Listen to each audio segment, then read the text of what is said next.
بینەرانی عزیزی کورسان نیوز سڵاوتان لەبێ مزریان ڕەحمانم هەواڵا بورێکانتان پێشکەشەکەم سەرەتاش با گرنگترین ناونیشانەکان دەست پێکە.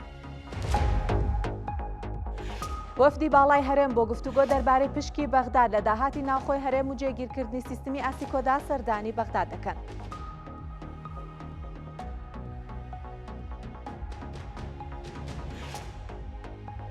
بەهۆی بەرزبوونەوەی نرخی بنزینی بازرگانیەوە خواست لەسەر بنزینی 750 دیناری زیاد بووە، ڕۆژانە نۆرەیەکی زۆری بۆ گیرێت. لەگەڵەوەشا بەشێک لە شۆفێران گلەییان لە کواڵیتیەکەی هەیە.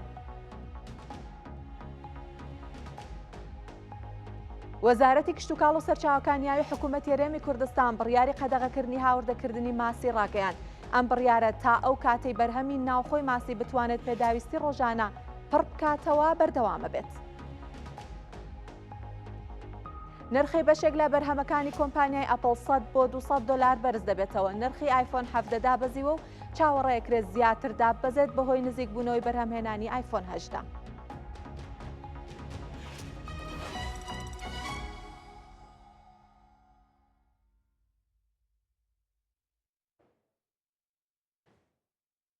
دووبارە سڵاوتان لەبێ. هەواڵابوورەکانی ئەمڕۆ بە هەواڵە گەرمەکەی ئەمڕۆ کە هەموو عێراقی تەنیوە هەموو میدیاکانی تەنیوە دەست پێکەین. دەستی دەستپاکی عێراق ئەڵێت ڕێوشوێنی تون دژی تۆمەتبارانی گەندەڵی دەست پێکات. دەستەی دەستپاکی عێراق لا ڕاگەیەندراوێکە ئاماژەی بەوە کردووەکە دەستیان بە جێبەجێکردنی ڕێوشوێنی توند و یاسایی کردووە بۆ دەستگیرکردنی ئەو تۆمەتبارانەی کە دەستیان لا بەهەدەردان و دزینی ماڵی گشتیدا هەبووە. دەستەکە ئاماژەی بۆش کردووە کە ئەم سەرکەوتنە پاش پرۆسەیەکی وردی بە دوواداچوون و چاودێریکردن هاتووە کە بەرهەمی هەماهەنگی و تەواوکاری نێوان هەر سێ دەسەڵاتی دادوەری جێبەجێکردن و یاسادانان بووە لەگەڵ دەستەکەدا.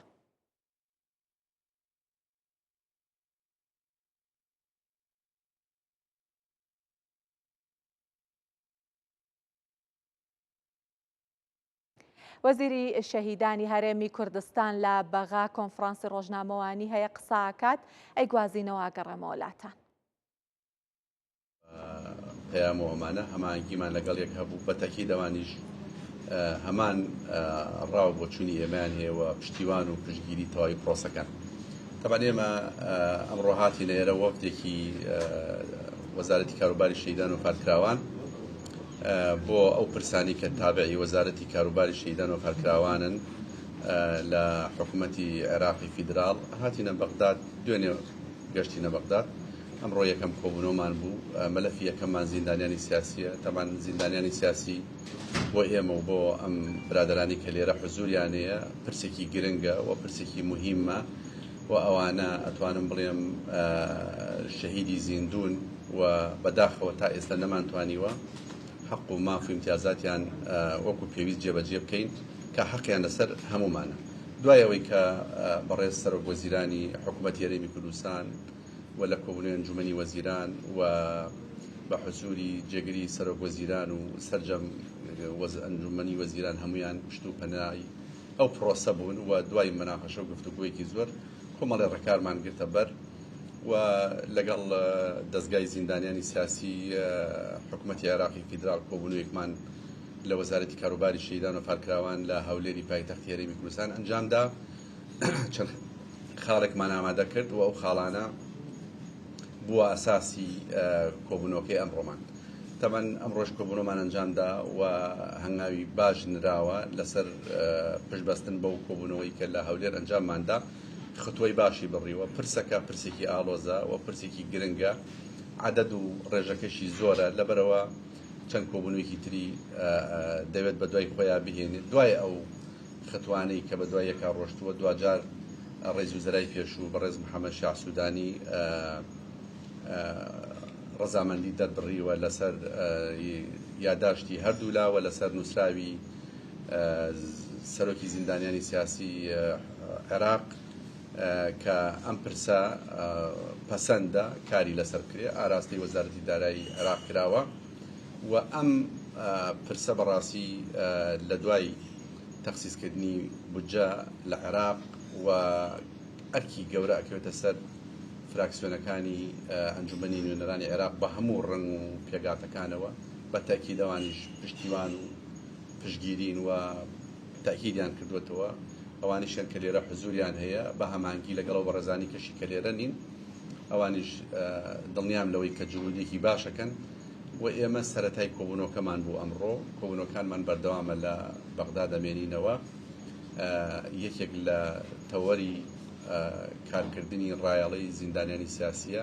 چەند خەتوویەکی کەی ماوە ئینشەڵا لە ڕۆژانی داهاتووە هەنگاوی تری بۆ ئەنین و لە کاتی خۆشیان خەتوەکان ڕاگەێنین تا ئێستا کۆبوونەوەکەمان بۆ ئاراستە ڕۆیوە پێم خۆشە برادرانیشمان لە ئەنجومەنی نوێنەرانی عێراق و فارسی ژەگەر قسەیەکی هەبێ لەسەر ئەو پرۆسەیە قسە بکە ئەگەر خۆت لێرە بی بۆ یەک دوو پرسیار بکەیت سەبارەت بە دۆسیی زیندانیانی سیاسی لە هەرێمی کوردستان ینی دەستەی زیندانە سیاسەکان لە عێراق چی دەڵێن ئەوان ڕازین کام پرسە هاوتای ینی موچۆ شایستەکانیان هاوتای لە یەک تێگەشتێکمانی کاتی خۆی ئیمزا کردووە لە نێوان هەردوو لامان مانگی چەند بوو کاک ئەحمەد 27/11/2025 ئیمزامان کردووە پێم وابێت 14 خاڵە هەموو ئەو خۆتوانی کە باسە کرێت تەفاسیل و وردەکاری هەمووی لە خۆ کردووە وەزیریەت بابەت هەیە پرسیاری زیندانیانی سیاسیە ئەمە لە دوێنەوە کە سەردانەکەیەوە ماڵاو کردوێتەوە بەگشتی دوو پرسیارەکەی وەژبەی چەند و چەند ئەم هاوتاکردنیان بێتەوە ژمارەیەکی زۆریشان هەموو زیندانیانی سیاسی هەرێمی کوردستان جیاوازی ناکرێت بە پێی ئەو یاسایی لە ئەنجومەنی نوێنەرانی عێراق دەرچووە وە پشتبەستن بە یاسای ژمارە 11 ساڵی 2011 بەشێکیان ڕسمی بوو ڕسمی باجەکانیان نێرنەوە لەمە باجوشمان بۆ کراوە تەسکەرەمان بۆ قەڵامتە ئێستا هیچ پرسەکە هەموو یەک پرۆسەیە ئەمانەش هەموو یەک پرۆسەیە جنابی وەزیر من دەروون لە ئاوا میدیا ینی بەدەر لە پرسی زیندانیان کۆمەڵێک پرسی دیکە هەن جنابتان و تیمی وەزارەتان پێشووتر هاتوون بۆ بەغدا لەوانە بۆ ڕۆبە کۆمەڵەکانن کە لە پزیشکی دادی ینی توبی عەدلی بەغدا ماون و لەگەڵیشە بێسەر و شوێنانی هەڵبجە و پارێزگاکانی دیکە ئەوانی کە لە کۆماری ئیسلامی ئێران و ناوچەکانی دیکەن و چارەنووسیان یادیارە ئەم دۆسیانە لەگەڵ خۆتان هێناوە بۆ بەغدا تاوەکو لایەنە پەیوەندی دارەکان قسەیان لەگەڵ بکەن بەڵێ ئێمە کۆمەڵێک پرسە یەکێ لەوانە مەسەلەی ڕوفاتەکانە و گۆڕی بە کۆمەڵە بە دوواداچوون و گەڕان و هەڵدانەوە و هێنانەوە خۆتان نەزانن بەپێی یاساکەی کە هەیە دەرچوێت لە ئەنجومەنی نوێنەرانی عێراق یاساکە زۆر لە ساڵحی ئێمە نییە گەر ئێمە حزورمان هەبێ و نەیبێ ئەوان ئیشی خۆیان دەتوانن بکەن بەپێی یاساکە بەڵام کۆنتاکەیە ئەمانوێ ئەوە بخەینە سەر ڕێڕەوێکی ڕاستەقینەی خۆی کە هەرێمی کوردستان خاوەنی قوربانیانن ئەوە لەلایەکیش وەڵام من لەسەر ونبووان گلەیەکمەیە لە بەش و پشکی حکوومەتی بڵێ نوێنەرانی ئێمە لە وەزارەتی خارجی کە جوابی ئێمەیان نەداوە بەڕاستی ئەبواە بە دوواداچوونیان کات تەمەن گلەیەکی برایانەیە بۆ ئێمەگەر گوێیشان لێ بێ ئەگەر گوێیشان لێ بێ لێ ئەلام بۆیەکە ئەبواە ئەوان ئێمە قەرار درا کۆبوونەوەی دووهەم بێتە هەرێمی کوردستان و لە هەولێر کۆبوونەوەکە بکەین و وەفدێکی ئێمە بۆ بە دوواداچوونی بەرکەوتوانی چەکی کیمیاوی و ونبووان بچینە کۆماری ئیسلامی ئێران چونکە هەموو دۆسیەکان لەوێ هەن بۆ ئەوەی ئیشی لەسەر بکەین بە تایبەتی ئەو کەیسە تابعی شاری هەڵەبجەی شەهید زیاد ئیسماعیلم لە تۆڕی میدیای ڕوودا و پرسیارێکی سەبارەت بە 14 خاڵێکە باس کرد لە وەرقەیەکی تێگەیشتنیان هەردوو لا ئەو خاڵانە چینیان لە دیارتنی و خاڵانە چین کە تاوە کوردستان بۆتە ڕێگرت لە بەردەمەوەی کە موچەی زیندانانی سیاسی هەرێمی کوردستان هاوتا بکرێت لەگەڵ زیندانانی سیاسی حکوومەتی ئەوە ڕێکاری کارکردنە بۆ ئەوەی تەخسیسی مالیە لە ئەنجومەنی نوێنەرانی عێراق بکرێت ئەوان کۆمەڵی خاڵیان هەیە ئێمەش کۆمەڵی خاڵمانەیە چونکە دۆسیەیە ڕێکیە خەی لای ئێمە دۆسیەکان بە کوردی نووسراوە لێرە ئیشەکانیان بە لوغەی عەرەبیە کۆمەڵی یعنی شتی فەنی ئەوانەیە بۆ ڕێخستنی پرۆسەکەیە جەنابی وەزیر من دەستون سەلام لە کورساکی میزەوە وەکو باست کرد لەگەڵ دەستگای شەیدانی عێراق کۆبوونەوە لەسەر پرسی زیندانیانی سیاسی دەستگای شەیدانی عێراق زیندانیانی سیاسی بەڵێ لە پێشتریشا چەندین بەڵێن دراوە ئێستا کۆبوونەوەکانتان ئایا بۆ ساڵی 2027 لەسەر موازنەی 2027 ئەو پارەی خەرجەکرێ بۆ هەرێمی کوردستان و زیندانیانی سیاسی لە هەرێمی کوردستان یاخود هەر بەڵێنێکە و حکوومەتی ئەم دوو برادرە لێرن دوای ئەوە قسەتان بۆ کە نەبێ ئەو شەڕە ئەوان لە ئەنجومەنی نوێنەرانی عێراق بکەن بەڵێنیان داوە وەکو وەڵاهی قسەیان لەگەڵ باڵای عێراق قسەیان دوای ئەوان قساکەن طبعا لە جیاتی ئەنجومەی نوێنانی عێراق خۆیان حزوریانەیە بە ئەوان ساینوی بودجە چاوەڕێم هاوتاکردن نەبن بە فعلی والله خطوەی تر هەیە یعنی یەک لایەنە نییە خطوەی تر هەیە بودجەکە بۆ کۆی گشتی زیندانی و ڕاگیراوانی سیاسی هەرێمی کوردستانە بەڵام خطوەی تر هەیە کە ئیشی لەسەر بکەین بۆی عملێکە بڕۆ جنابتان جا کاک ژمارەیەک شاندی هەرێمی کوردستان لێرە بوون و ئەمڕۆ وەزیری تەندروستی حکوومەتی هەرێمی کوردستان لێرە بوو و سبەینێ بڕیارە شاندیشی دیکە بێت ناوەڕۆژی ئەم سەردانیانە کە ئێستا چڕ بوونەتەوە بۆ بەغداد خۆی لە شیان دەبێتەوە بەتایبەت شاندی باڵای حکوومەتی هەرێمی کوردستان بڕیارە سبەینێ سەردانی بەغداد بکەوە. با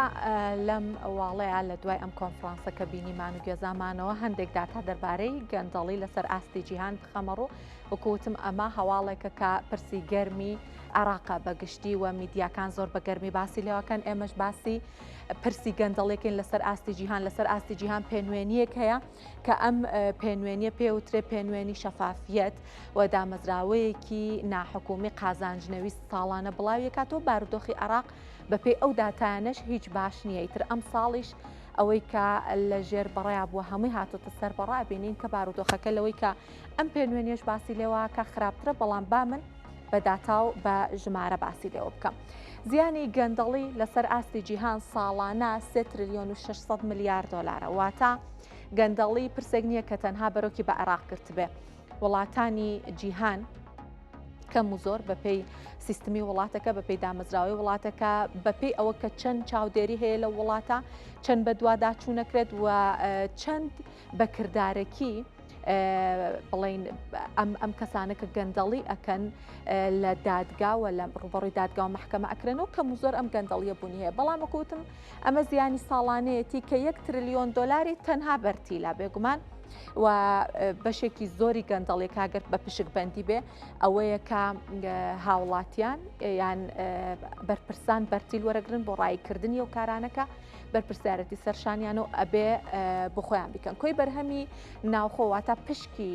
گەندەڵی ئەو پارەی کە بەهۆی گەندەڵیەوە لەسەر ئاستی جیهان بەفیڕۆچێ لە کۆی بەرهەمی ناوخۆی جیهان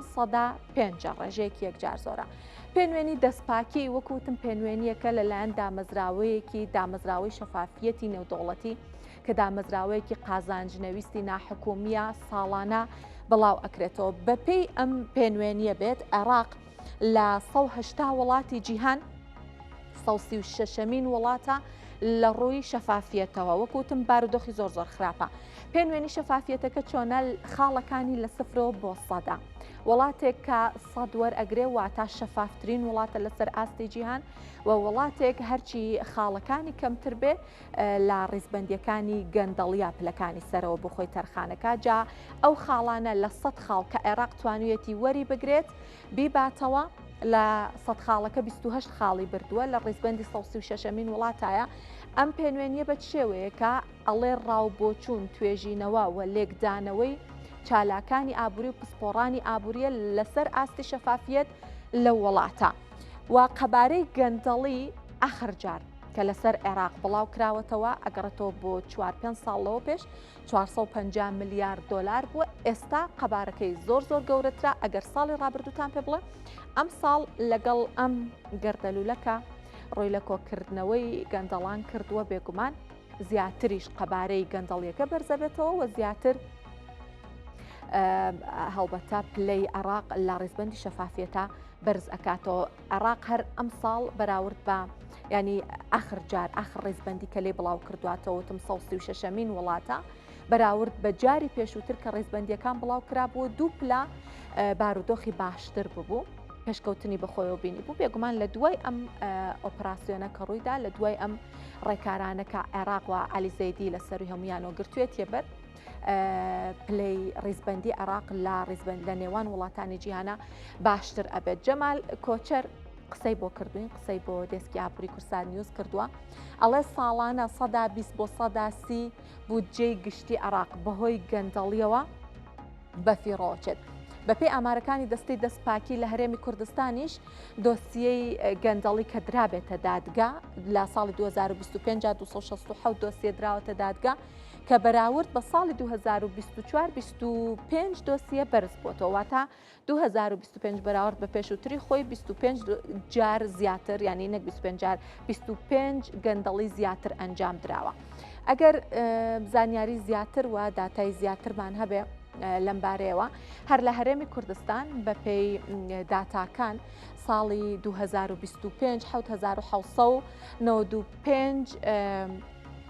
پۆست فۆرمی وەرگرتنی پۆست پڕ کراوەوە فۆرمی سەروەت و سامان لە کاتی وەرگرتنی پۆستا هەڵبەتە پڕ کراوەتەوە و ئەوانش کە پۆستەکەیان کۆتایی هاتووە 728 کەس فۆرمیان پڕ کردوەوە بێگومان ئەمە بۆ بەرزکردنەوەی شەفافیەتە بۆی بزانن بۆ نمونە کەسێکە بێ بە پارلەمانتار کەسێکە بێ بە وەزیر کە هاتووەتە سەر کارەکەی کە پۆستەکە وەرئەگرێ سەرۆت و سامانی چەنە کە ئەچێتە دەرەوە بە چەنە سەرۆت و سامانە چێتە دەرەوە بینین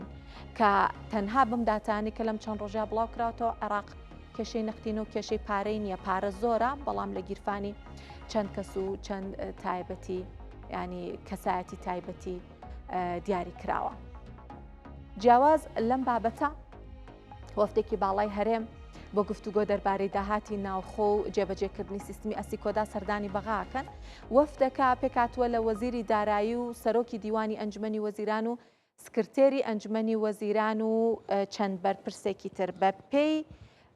زانیاریەکان حکوومەت هەرێمی کوردستان داواکات پشکی حکوومەتی فیدراڵی لە داهاتی ناوخۆی هەرێم کەم بکرێتەوە ئەڵێن ناتوانن 120 ملیارەکە دابین بکەن هەرێم و بەغداد پێشتر ڕێککەوتبوون کە نەوتی هەرێم لە ڕێگەی کۆمپانیای سۆمۆوە هەناردە بکرێت و هەموو مانگێکیش هەرێم 120 میلیارد دینار لە داهاتی ناوخۆ ڕادستی بەغداد بکات وەک پشکی حکوومەتی فیدراڵی بەڵام بەهۆی جەنگی ئێرانەوە و بەهۆی ئەوەی کە داهاتەکانی هەرێم کەمی کردبوو چەند مانگێک بوو ئەو بڕەپارەیە بۆ هەرێم کەم کرابووە لەسەر داوای هەرێم و بەغدادیش قبوڵی کردبوو. ئێستا ئەم پرسا یەکێک لە داواکاریەکانی وەفتەکەیە کە سەردانی بەغدا دەکات هەروەها لە پێشتری شا ڕەشنووسێکی ڕێککەوتن لە نێوان هەردوو لا بۆ جێبەجێکردنی سیستمی ئەسیکۆدا ئامادە کراو بڕیارە گفتوگۆی لەبارەوە بکرێت ئەو کێشانەی کە ماون و ڕێگرن لە بەردەم جێبەجێکردنیدا چارەسەر بکرێن.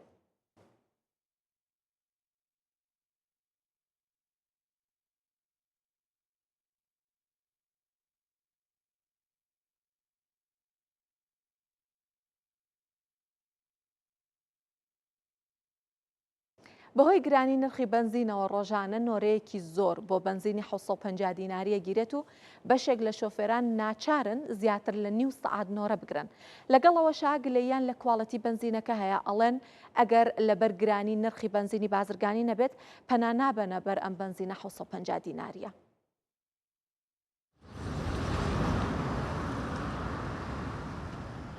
یەک لە دوای یەک وەستاون و نۆرەیەکی درێژیان بۆ بنزینی 750 دیناری گرتووە.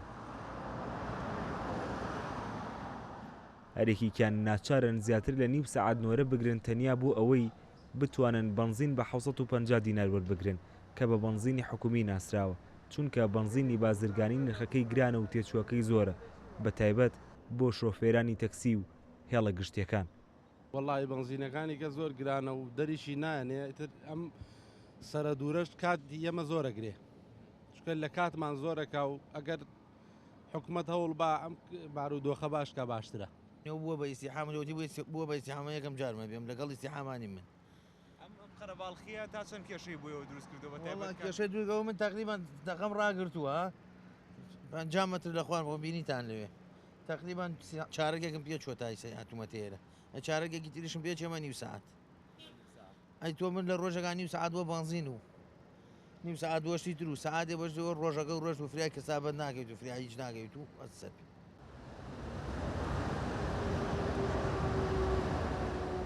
لەگەڵەوەی بنزینی 750 دیناری نۆرەی زۆری بۆ دەیگیرێت بەڵام هەندێک لە شۆفێران گلەیەن لە کوواڵەتی بنزینەکە هەیە. نەبەخوا هیچ دەری نایەنێ ئەنج ئەوەی فەقیر و هەژاریش نەبێ بە قورعان نایەن بنزینەتێکە ئەم بنزینە هەر بە کەڵک نایە بەخوا سیارەکە و تێگەیە پمپ دەسووتێنێ یعنی کۆمەڵشتی هەیە جا نازانم یعنی ئەم بنزینە بۆچی گرانەکەن مەبەست من بنزینی آخر بنزینی حساب من تێگەم نیتی 1050 دیناری پێم کابراڵێ بە 3000 بۆ سەرچنەرە وەڵڵی بای 3000 بنزینە خۆ وەڵای کێشە دروستەکە مەجبورینەوە تامە لە کاسپی بووم ئێستا ئەمڕۆ سەر ئیشمەوە تا هاتووم مەجبورم بوەستم بۆ بەنزینەکەش ئەیتی کاکە چار دیە چیەکەی گرانە بۆ کاسبی دەری نانێ ناوەڵا بۆ کاس بۆ کابرا خصوصیە یاک توجارە بۆیان دەرێنێ بەس بۆ ئێمە دەری نانێ وەستاوی لەسەرەیە وەڵا 20 دقەیە وەساوم ئەوڵا کەسبکار ڕەنگە زۆر زۆرە وەڵا بەس باشترە لەوەیکەوە چیم بە هزار بیکڕیت. لە ماوەکانی ڕابردوودا چەندین جار نرخی بنزین بەرز بووتەوە و تا ئێستاش نرخەکەی لە ناجێگیریدایە. ئەوەش بووتە گرفتی سەرەکی بۆ شۆفێران و بە تایبەت شۆفێرانی تاکسی. ئەوەی داواکاری هاوڵاتیانە تەنیا دابەزینی نرخی بنزین و ئاسۆیەکی ڕوونە بۆ جێگیربوونی. لایەنە پەیوەندیدارەکانیش بەردەوام باس لەوە دەکەن لە هەوڵدان بۆ دابەزاندنی نرخی بنزین و چارەسەرکردنی کێشە و گرفتەکانی شۆفێران. ڕۆبادین کورساد نیوز سلێمانی. تەنها 20,000 تۆن گەنمی جوتیارانی دەڤەری ڕاپەڕین وەرەگیرێت. ئەمەش زیانی زۆر بە جوتیارانی سنوورەکە ئەگەیەنێت ناچاریانەکات بەرهەمەکانیان لە بازار هەرزان فرۆش بکەن. جوتیارێکی دەڤەری ڕاپەڕین ئەڵێ 200 تۆن گەنمی هەیە بەڵام تەنها 20 تۆنی لێ وەرەگیرێت. ئەوەش ناچاریەکات ئەو بەرهەمەی تری کە ئەمێنێتەوە هەرزان فرۆشی بکات. خەرمانی بەرهەمی گەنمی ئەم ساڵە حکوومەتی عێراق وەری ناگرێت بۆیە بە کۆماڵ هەڵدراوەتە سەریەک. حەمزە ئیبراهیم جوتیارێکی دەڤەری ڕاپەڕینە. ئەم ساڵ نزیکەی 200 تۆن گەنمی هەیە کەمتر لە 20 تۆنی لێوەردەگیرێت. وەرگرتنی ئەم ڕێژەکەمە زیانی بەم جوتیارە و ژمارێکی زۆری جوتیارانی دەڤەری ڕاپەڕین گەیاندووە چونکە ناچارن بەرهەمەکەیان لە بازار بە هەرزان بفرۆشن. لەخوای بە زیاد ببەربووی باشمانەیە بەس ڕێژەکەمان کەم لێوەردەگیرێ. ینی ئێستا ڕێژەکەی گەنمەکەی کەمە لێوەردەگیرێت تۆش دەبەوەیدی هەرزان فرۆش بفرۆشی لە بازاڕی لە 100 دۆنمی بۆ بێتەوانی ینی 100 دۆنم دەتەنی لێ پێک دێ ئەتۆ 100 تەن گەنمت هەبێ واتە 12 تەنە لێوەردەگیرێ. زەرمەندی گەورە ئەو ساڵ فەلاع بە هەمووشی بە هەری خۆشی بێ عەرزەکەی خۆشی بێ ئەو بە تایبەتی ئەوانەی جار هەمووی لە زەرتدایە. گەنم ئەو ساڵ زۆر بە کەمی وەرگیری ساڵان زیاتر ڕێژەکەی زیاتر بۆ ئەوسا هەر زۆر کەم بۆتەوە ینی لە دۆنمی 93 کیلۆی وەردەگری لە دۆنمەک ئەرزدا کە دۆنمەک لەوانەیە 700 کیلۆی بکە 700 کیلۆی بکە هەر گەنمەیەک بێ. ڕێژێکی زۆر کەمە جوتیار ئەگەر 15 دۆنمی شێ بێت تەن و نیوەشی لێوەردەگیری لە 8 9 تەن ئێکەواتە ئیسیبارێکی بچوانی هەروە نەگیرێ باشترە.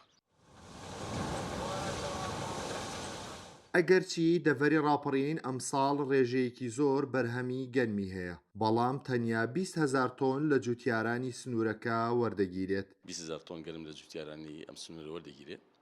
تا ئێستا توانیمانە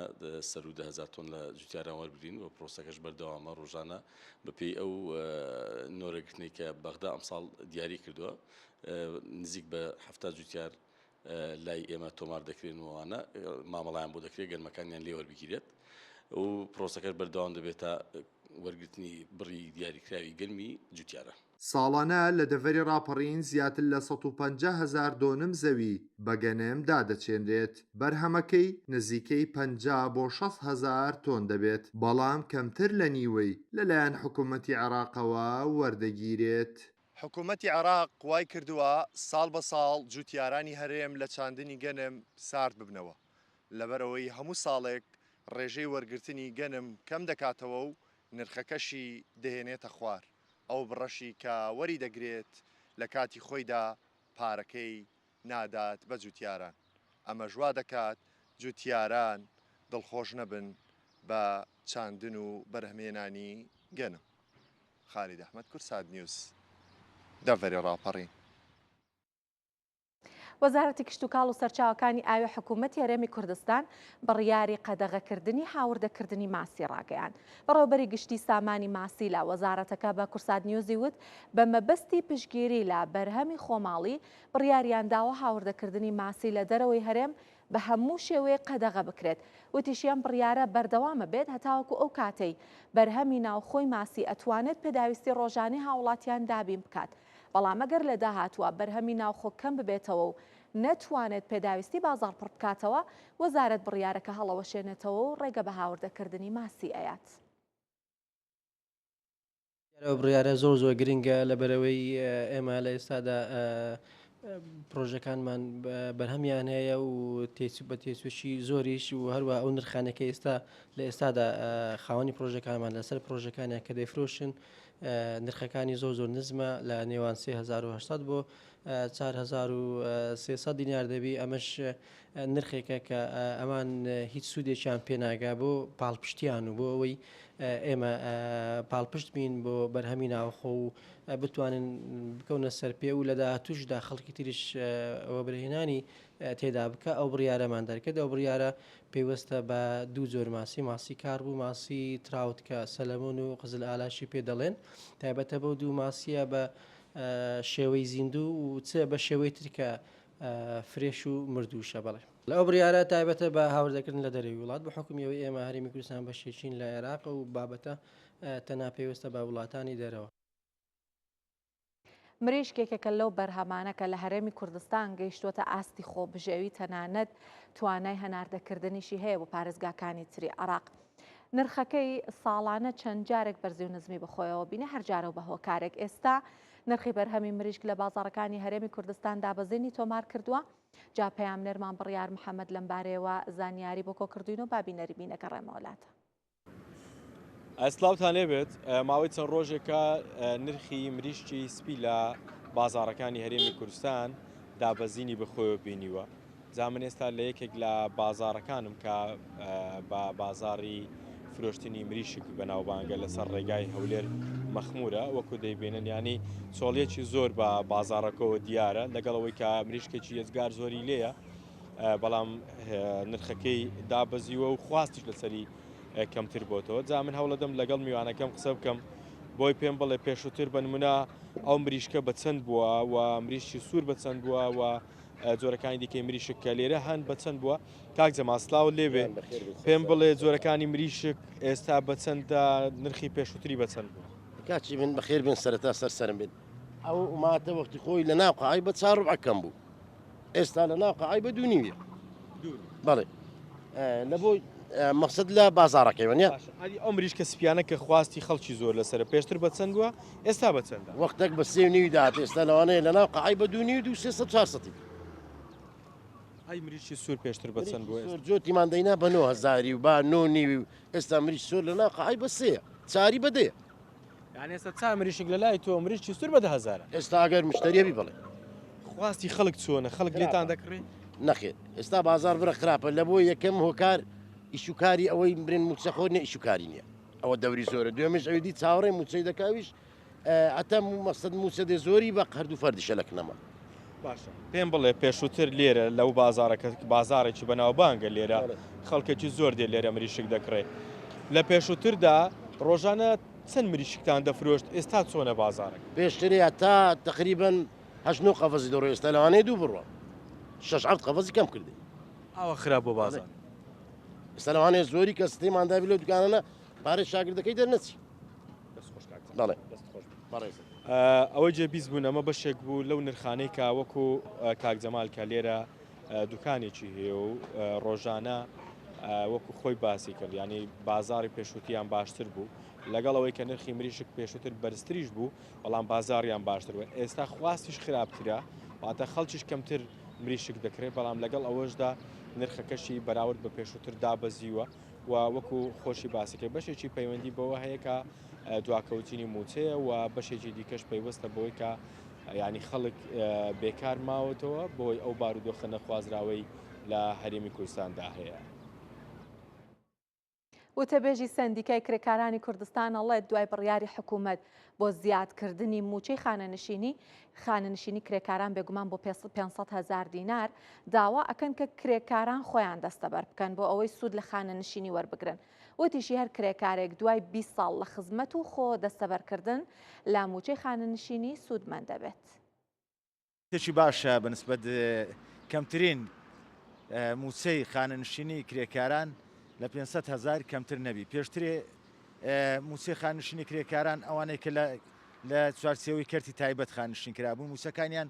لە دەوری 280,000 300,000 زیاد تێنە دەپەڕی. بەڵام ئێستا کەمترین موچەی خانشینی کرێکار 500,000 هەرچەندە بەڕاستی کرێکارگە تەمشا بکەین ئەو ماندووبوونی کرێکار دوای ئەوەی 20 سال خزمەت دەکا پێویست بوو زیاتریش دیاری بکرا باە لانی کەم 600,000 باە ینی بەڵام ئێستاش دەستکەوتێکی باشە بۆ کرێکاران بەڕاستی ئەو کرێکارانە زیاتر ئێستا لە هەرێمی کوردستان زیاتر لە 1000 کرێکار خانشین کراون لە بابرێن بە پێی یاسای خانشدەسەبەری کۆمەڵایەتی ئەو کرێکارانە خانشین کراون لە هەرێمی کوردستان مادەم ئەو بڕیارە دەرچوو بێگومان دەبی جێبەجێ بکرێ هەنی ئەوە شتەکە لەمە دووا دەبی چاوەڕێ ئەو بکەن کرێکاران هەر کرێکارێک 500,000 وەربگری موچەی کرێکارانی خانشین کراوە داواکاریمان لە کرێکاران ئەوەیە کرێکاران خۆیان دەستەبەر بکەن لەبەرەوەی هەر کرێکارێک ئێستا ئەو کرێکارانی خانشین کراون بێگومان خزمەتیان هەبووە و دەستەبەریان هەبووە پێشتر ئەگەر کرێکاران خۆیان دەستەبەر نەکەن ناویان تۆمار نەبی لە دەستەبەری کۆمەڵایەتی خزمەتیان نەبی لە 2010دا بێبەش دەبن لە مافە یاسایەکانیان خانەنشین نابن. کۆمپانیای ئەپڵ نرخی بەشێک لە بەرهەمەکانی بەرز کردوێتەوە لە هەمان کاتیشان نرخی مۆبایلی ئایفۆن 17 لە بازاڕەکان دابەزیوە. سەرپەرشتیاری یەکێک لە کۆمپانیەکانی هاوردەکردنی مۆبایلی ئایفۆن ئەڵێت ئەم بەرزبوونەوەی نرخی ئایفۆن لەلایەن کۆمپانیای ئەپڵەوە لەلایەن کۆمپانیای ئەپڵەوە بووە جگە لە مۆبایل بەرهەمەکانی تری لە $100 هەتاوەکو نزیکەی $200 بەرز بووەتەوە. وتیشی نرخی مۆبایلی ئایفۆن 17 دابەزیوە چاوەڕێیەکرێت زیاتر داببەزێت بەهۆی نزیکبوونەوەی بەرهەمهێنانی ئایفۆن 18. دابەزینەکە پێوەستە بە گرانبوونی چیپ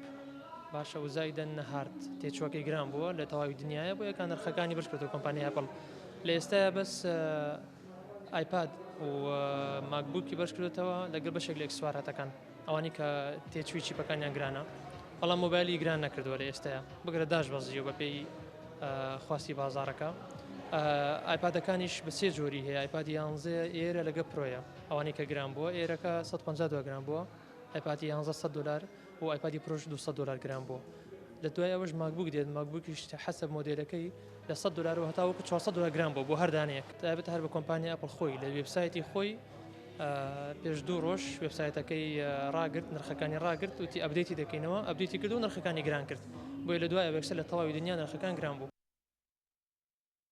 دوای کۆتای هاتنی وەرزی قەدەغەی ڕاوە ماسی و زیادبوونی ئاوی بەنداوی مووسڵ بەرهەمی ماسی زیادی کردووە بەڵام ماسیگرانی سنووری ناحیەی خانکێ لە بەنداوی مووسڵ ئەڵێن بەهۆی ڕاوکردنی ماسی بە ڕێگەی نایاسایی بەرهەمەکەی کەمی کردووە. ماسیگیرێکی کۆنی ئەو ناوچەیە ئەڵێت گرتنی ماسی بە کارەبا کاریگەری لە بەرهەمهێنانی ماسی کردو بە تایبەت کە لە سنووری ناحیەی خانکێ زیانی زیاتر لە 500 خێزان لەسەر ڕاوە ماسی ئەژین.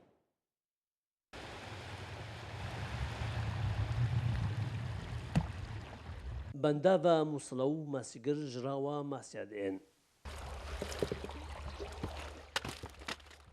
پشتی بدومای کاتنە وەرزای قەدەغاکردنا گرتنە ماسیە و هەڕوسازی دەبوونە ئاستی ئاوا سکرێ مووسڵ بەرهەمێ ماسیات زیدەبوونێدایە. قاسم ماسیگرەکەی بەنداوە مووسڵە و دوبێژێت وەرزێ ماسیایە لێگرتنە ماسیە بەڕێکن نەیاسایی کارتەکردن لە کارێوان کردە کونمونە پتریە ماسیگرێن وێ بەنداوەیە. خودی چه بێژمە تاف ساڵە وەرزی قەدەغەی بینێ دوماهی کاتە یعنی دەستپێکا ڕۆژێت دەستپێک ئەمێت هاتین تاوێدە خودێن دە ڕۆژام شۆلتکن ئەم حەقی پانزینا خۆنا دەریخن ئەرێ خودی شۆل گەلێکی مەزێدەی حەدی ماسی کێم بینە ئەرێ وەڵا بۆ خودێ ئەما هەندی هەند کارت نەیاسایی تێن کردن وای کەهرەب گەلێکی مە اجبار كهرباء ماسيا ماسي جار كيما مصدر قيمه سيرفي ماسيه وكا ماسي نفتم خوش كيفتم بلمت خو دايرخن كهرب قالك تتكرن افشولات شنافت ونديم تورا طافينه خدي خودش تغنينه خودش جي ورز بير كام يومين ورقت تجيبت حق بانزينه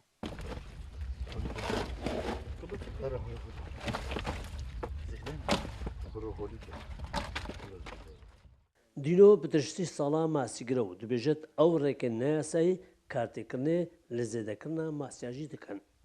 خۆدە ماسی حەمێت کوژێت خەرزێ پوچت کرد گل و هورات کوژێت و ماسی ماژی خەرز نامێت پوچت بە خەرزێکی نامێت وەکتی مەزە حکومە ڕێگریە لێ بکەوێت شۆلە کارەبێن نەهێلا ڕزقی عالەمێ سەر ماسیە نهو جماعتي خانجي 500 مالو هجابي بعلي بنا شو لغنين إن راتبة قلنا تشتغل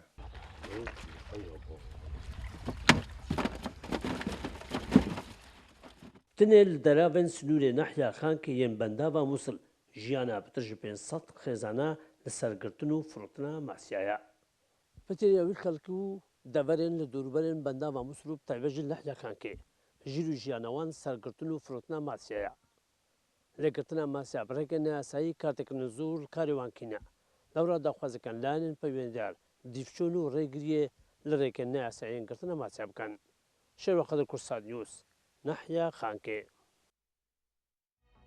دابەزینی نرخی زێر ڕۆزی و لا بازاڕەکانی جیهان کاریگەری لەسەر بازاڕەکانی هەرێمی کوردستانیش دروست کردووە بووەتە هۆی ناجێگیری لە بازاڕی زەڕنگەران. زەڕنگەران پێیان وایە ئێستا کاتێکی باشە بۆ کڕینی زێر، بەڵام لە هەمان کاتیشە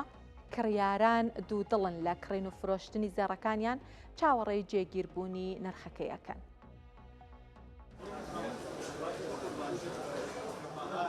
لێرە لە بازاڕی زێڕنگەران دابەزینی مێژووی بەهای زێڕوزی و لە بورسی جیهانیدا جۆرێک لە ناجێگیری دروست کردووە. بە جۆرێک دەست بەجێ کاریگەری لەسەر بازاڕەکانی هەرێمی کوردستان دروست کردووە. زێڕنگەران پیان وایە ئیساکاتێکی گونجاوە بۆ کڕێنی زێڕ، چونکە هەر دابەزینێک لە بەهاکەی بەرزبوونەوەیەکی دیکەی بەدوادادێت. ئەمڕۆ عیاری هەژدە بە 765,000 21 بە 895,000 1 کیلۆ زیویش بە 19 وەرەقە و 35 دۆلارە. ئێستا کاتی کڕینە ئەبێ هەموو تۆ مسقالێکی عیاری هەژدە بە ملیۆنێ بووە ئێستا بە 765,000 کاتێکی زۆر باشە بۆ کڕین. هەموو کاتومان ئاڵتونچی دابەزینێک ببینێ ئەنجامەکەی بەرزبوونەوەی لە ئاخیرە و ئەملەی ئاڵتون شتێکیش نییە لە ساڵانەیە بێتە خوارە ساڵانە بگرە زیاترە چونکە نەمانە ئاڵتون و ئێمە داوامان هەر ئەوەی ئاڵتونەوەی کە زەروونەبێن نەفرۆشێ. لە لایەکی دیکەوە کڕیاران هێشتا دوودڵن لە کڕین یان فرۆشتنی زێڕەکانیان و چاوەڕێی جێگیربوونی بەهاکەی دەکەن. ئێمە شەکو خانمانینە بازار پرسیارەکەین بزانین زێڕ بکڕین یان بیفرۆشین لەبەرەوە بزانین تا جێگیرە بێ. لە کاتێکدا زێڕ لە کوردستان هەمیشە وەک دەرفەتێکی سەرمایە سیر کراوە. ئێستا پرسیارەکە ئەوەیە ئەم دابەزینە چۆن کاریگەری لەسەر قازانجی بازرگانان دەکات و کڕیارانیش چۆن دەتوانن لە زیان بەدوور بن. لە لووتکەی بەرزبوونەوە بۆ دابەزینێکی خێرا و بەرچاو بازاری زێڕ و زیو لە نێوان دووڕیانێکدایە. هیوایەک بۆ ئەوانەی کە دەیانەوێت بیکڕن و جۆرێک لا سستی و چاوەڕوانی بۆ بازارێک کە خۆی بۆ ئەم دابەزینە بەرچاوە ئامادە نەکردبوو. تەرزە عومەر کورسات نیوز سلێمانی. لە دوای ئەم راپۆرتەی تەرزا کە باسی سستی بازاڕی زەڕنگەرانە کاتەمەوێت لێرە سەرەتا بەهای دراوەکان باس بکەم ئەمڕۆکە دینار بێگومان بەرز بووەتەوە دواتریش باسێکی زێڕەکەین بازاڕە جیهانیەکان داخراون بەڵام لە بازاڕە ناوخۆیەکان لە هەرێمی کوردستان زێڕ دابەزینی تۆمار کردو باسی هۆکارەکانیەکەین. ئەمڕۆ لە بازاڕەکانی هەرێمی کوردستان $100 بە 154,900 دینار مامەڵی پێوەکرا دینار بەرز بووەتەوە ئەوترێت کە هۆکارە سەرەکیەکەی ئەم ڕێکارانەیەکە حکوومەتی عێراق بۆ بەرەنگاربوونەوەی گەندەڵی گرتوێتە بەر ئەم ژمارە زۆرە لە بەرپرسان کە دەست بەسەر کراونە بێ بزانێکین کە داهاتووی ئەم ڕێکارەچی بەسەردێ بەڵام ئەوەی کە کاردانەوەی خێرای بازار بێ بەرزبوونەوەی بەهای دیناری بەرامبەر بە دۆلار بە دوای خۆیان هێنا لە بەرەوەی کە ئەم هەنگاوانە بەرەو ئەوەیە کە شەفافیت لە وڵاتە زیاتر بەرز بێتەوە و ئەمانە بێگومان ئاراستەیەکی باشن کە شەفافیت بەرز بووەوە ئەتوانن و بەرهێنەرێکی زیاتر پەلکێش بکەن بۆ وڵاتوە بارودۆخی ئابووری گۆڕانکاری گەورەی بەسەرادێ بەڵام وەکو وتمە مەکاردانەوەیکی خێرای بە چاوەڕێ بکەین بزانێکین ئەم بارودۆخەوە ئەم ڕێکارانە چی بەسەر بێت 100 پاوەند لە هەرێمی کوردستان بە 204,000 دینار مامەڵی پێوەکرا 100 یۆرۆ بە 177,000 دینار بوو. $100 لە ئێران و لە تارانی پایتەخت بێگومان تمەنیش دابەزینی بەخۆیەوە بینیوە بە 7,180,000 تمەن بوو. هۆکاری دابەزینەکەی تمەنەوەیەکە سەرڕایەوەی کە لێک تێگەیشتن هەیە لە نێوان ئەمریکا و ئێران لەو کاتەوە کە ئەوترێت لە ڕێکەوتن نزیکن کە ئەمریکا ڕێگەی بە ئێران داوە نوت و پترۆکیمیاکەی بفرۆشە دیسانەوە ئێرانیش چەند ئیمتیازێکی بە ئەمریکا داوە بەڵام شەوی ڕابردوو دووهەم جار بووکە ئەمریکا بە شێوەیەکی سنووردار هێرش بکاتە سەرچەند شوێنێکی ئێران و ئەمانە هەمووی دەریە خاکە ئەکرێ ئەم ئاگربەستە ئەم لێک تێگەیشتنەکە کراوە لەرزۆک بێ لە ئانووساتا هەڵبوەشێتەوە دیسان بارودۆخەکە لە دەست دەربچێت بەڵام دیسانەوە تمەنیش هەروەکو دینار وتم کاردانەوەی باشی هەبوو بۆ گۆڕانکاریە سیاسیەکان بەڵام تمەن بە پێچەوانەوە گۆڕانکارێکی خراپی هەبوو دابەزێنی تۆمار کرد لەکو کاردانەوەیەک بۆ بارودۆخەکە لە ئەو وڵاتە و لە ڕێککەوتنەکەی نێوان ئێران و ئەمریکا هەیە 100 لیرەی تورکیش لە هەرێمی کوردستان بە 3323 دینار مامەڵی پێوەکرا بە باسێکی زێڕش بکەین وەکو باسم کرد بازاڕە جیهانیەکان داخراون ئۆنسەیەکی بە 4088 دۆلار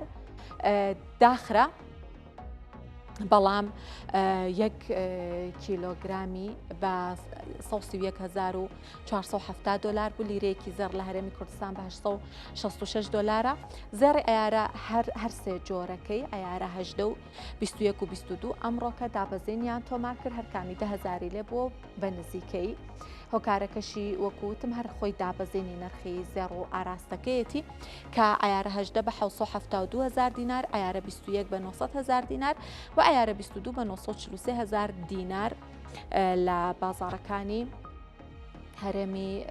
کوردستان مامەڵیان پێوەکرا جیاواز لەم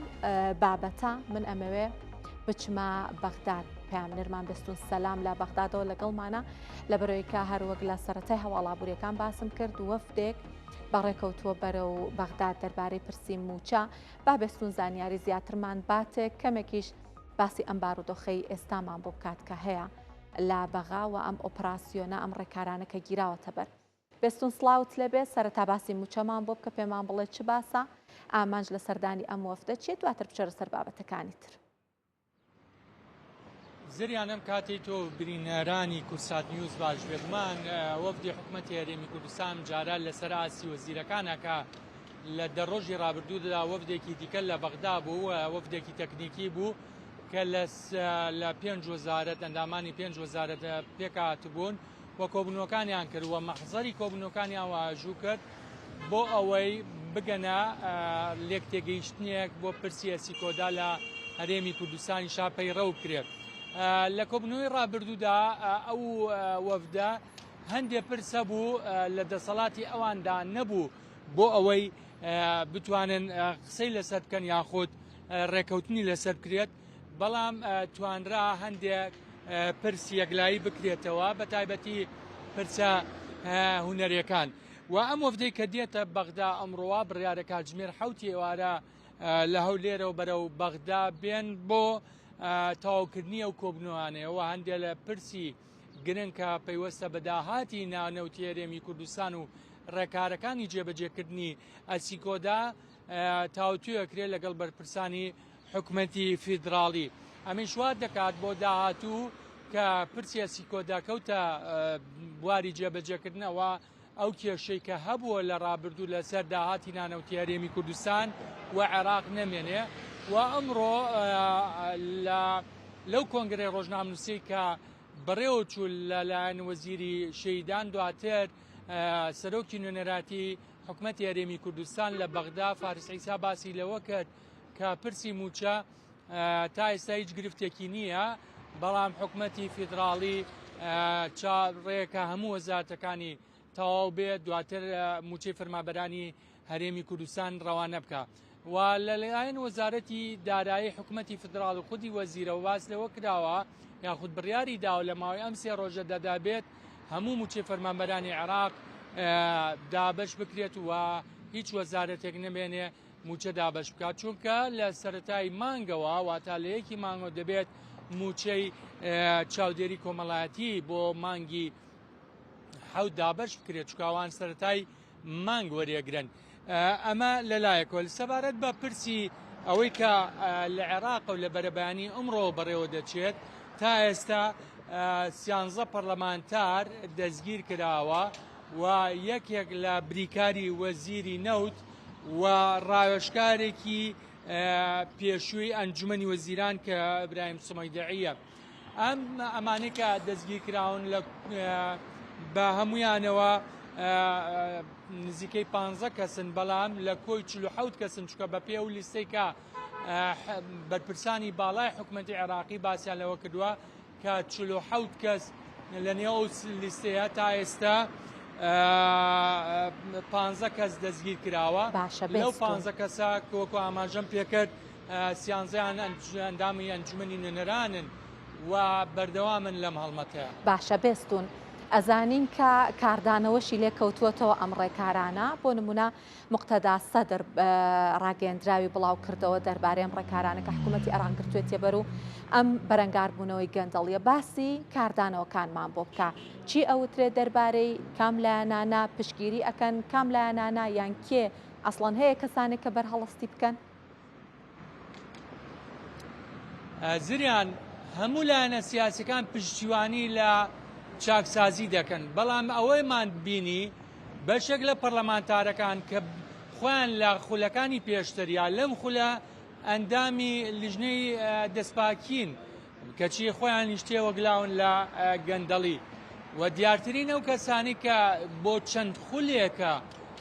پەرلەمانتارە عالی نوسەیفە کەچی ئەویش یەکێکە لەو کەسانەی کە بڕێکی زۆر پارێژ لە ماڵی وەکو باسەکرێ